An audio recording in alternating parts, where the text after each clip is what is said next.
Unsaon nato pagkita og kwarta gikan sa pag-invest sa stocks? Una, pinaagi sa price appreciation.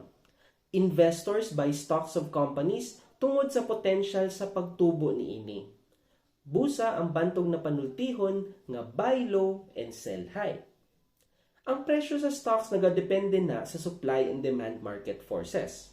Kung ang existing shareholders dili gusto ibaligya ilahang stocks, nya naay kusog nga demand sa buyers, ang presyo sa stock kay lagmit nga mutaas.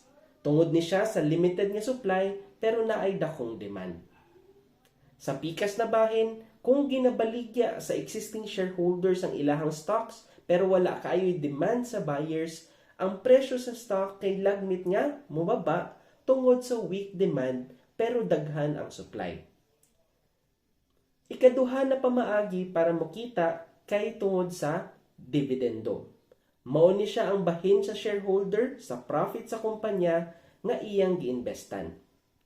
Kung naay sobra nga income ang kumpanya, modesisyon na ang board of directors kung pila ang i-invest balik sa business o pila ilang ihatag balik sa investors pinaagi sa dividendo.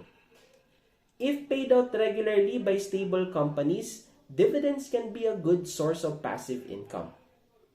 Ikaw, unsa imong mas gusto nga pamaagi para mokita sa stocks? Price appreciation o dividendo?